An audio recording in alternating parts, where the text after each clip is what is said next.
Hey what's up guys, Sanvid here. So आज हम बात करने वाले हैं विंडोज़ लैपटॉप्स के बारे में। और गाइस बहुत सारी वीडियोस है यूट्यूब में जो मैक ओएस डालते हैं विंडोज़ लैपटॉप्स पे या पीसी पे। और गाइस आज उसी के बारे में बात करने वाले हैं कि वो बिल्कुल भी वर्थ इट क्यों नहीं है और आप बेटर ऑफ हैं एक विंडोज़ लैपटॉप लेके उसमें विंडोज़ चलाने में, या आप उबंटू या लिनक्स ऐसा कुछ चलाएं तो ही बेटर है। सो गाइस शुरुआत करने से पहले अगर आप इस चैनल पे सब्सक्राइब नहीं है तो सब्सक्राइब ज़रूर कर लेना, और अगर आपको आज का कंटेंट पसंद आता है तो वीडियो पर लाइक ज़रूर कर देना। एंड गाइस शुरू करते हैं। सो अभी मैंने रिसेंट में एक वीडियो बनाई थी, सेम केस है आपके मैकबुक्स पे भी। सो जो नए M1 मैकबुक्स हैं जिस पे मैंने बहुत सारी कवरेज करी है अपने चैनल पे, आप उन वीडियोस को चेकआउट कर सकते हैं। सो उसमें बहुत सारे लोगों के डाउट्स थे कि कुछ ऐसे सॉफ्टवेयर्स हैं जो सिर्फ विंडोज़ पे चलते हैं और गेमिंग के लिए बेसिकली मैक नहीं है। सो उनको गेम्स खेलनी है या कोई ऐसे सॉफ्टवेयर चलाना है तो उसके लिए विंडोज़ चाहिए। और मैंने बेसिकली बताया है कि आपको क्यों रिलाय नहीं करना चाहिए। अगर आपका कोई ऐसा सॉफ्टवेयर है जो बहुत क्रिटिकल है, आपको एक ऐसे सिस्टम पर रिलाय नहीं करना चाहिए जो कुछ और चला रहा हो। जैसे मैक ओएस पे आप विंडोज़ चला रहे हो, आपको ये नहीं करना चाहिए। अगर आपका ऐसा सिनारियो है तो आप विंडोज़ लैपटॉप ही लें। अब सेम केस आ जाता है आपको मैक ओएस अपने विंडोज़ लैपटॉप पे या पीसी पे क्यों चलाना है। पहली बात तो ये है। सो बहुत लोगों को लगता है कि मैक ओएस स्टेबल है, जो कि ट्रू है, बट जब आप उसको विंडोज़ में डालेंगे और विंडोज़ वाले पीसी पर डालेंगे या कैसे भी उसको एम्यूलेट करेंगे, सो वो ही होता है जनरली। और वो एप्पल नहीं बनाता, वो अलग से बना होता है, वो और डेवलपर्स बनाते हैं, वो सेम एग्जैक्ट रिलीज़ नहीं होता, वो उतना ऑप्टिमाइज ऑब्वियसली नहीं होगा। सो आपको बहुत सारी चीज़ें मिलेंगी जो आपको मैक ओएस पे मिलती हैं। उसमें वो ऐप्स चला देगा, I think final cut pro चला लेगा, शायद लोगों को वो चाहिए।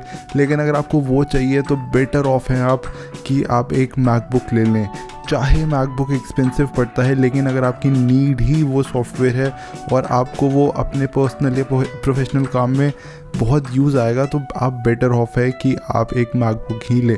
अगर आप चाहते हैं कि आप विंडोज़ लैपटॉप में मैक ओएस चला के वही परफॉर्मेंस एक्सपेक्ट करेंगे, ऐसा बिल्कुल नहीं होगा। क्योंकि एप्पल का मेन जो फोटे है वो है कि उनका सॉफ्टवेयर इतना ऑप्टिमाइज होता है कि चाहे उनका हार्डवेयर थोड़ा हल्का भी हो बाकी इंडस्ट्री से, उनका सॉफ्टवेयर इतना ज़्यादा ऑप्टिमाइज होता है कि उनको एक्चुअल में ज़रूरत नहीं पड़ती। जैसे आप आईफोन्स को ले लीजिए, उनकी रैम कम होती है हमेशा बाकी सारे फ़ोन से। बाकी फ़ोन्स में 10-10 GB तक रैम चली जाती है, आईफोन्स में ऐसा नहीं होता। आईफोन 12 में भी 4 GB तक ही थी। और गाइस ये एक चीज़ है जो बहुत ही डिफरेंट है विंडोज़ और एंड्रॉयड से। और ये सब कुछ आ जाता है ऑप्टिमाइजेशन पे, और उनका जो एक क्लोज्ड सर्कल और इकोसिस्टम होता है वो उसके अंदर ही सब डेवलप करते हैं। सो गाइस यही होता है मेन डिफरेंस। एंड अगर आप एक्सपेक्ट करते हैं कि वही सेम परफॉर्मेंस आपको विंडोज़ पे मिलेगी, ऐसा बिल्कुल नहीं है। और गाइस सेम मैं बोलता हूँ मैक ओएस पे जब आप विंडोज़ चलाते हैं तो भी सेम सिनेरियो ही होता है। सो मैं ये रेकमेंड नहीं करूँगा कि आप एक विंडोज़ लैपटॉप लें या पीसी लें और पहले आप 100 चीज़ें करेंगे उस पर मैक ओएस चलाने के लिए। उसमें आप बहुत सारे ट्रबल्स में भी फंस सकते हैं। बहुत सारे जो ट्यूटोरियल्स होते हैं वो एक्चुअली बस वायरस से कुछ इन्फेक्टेड होते हैं, कई में आपका कुछ करप्शन इशू आ जाता है, कई बार आपका जो मेन जो आपका सिस्टम है वही उसमें दिक्कतें आ जाती हैं, एंड वही बेसिकली आपको बहुत ही ज़्यादा ट्रबल कर सकता है। सो इन चक्रों में मैं यही बोलूँगा कि आप बिल्कुल मत पड़िए। और अगर आपको इतना ही यूज़ करना है तो आप बेटर ऑफ है मैकबुक लेने के लिए।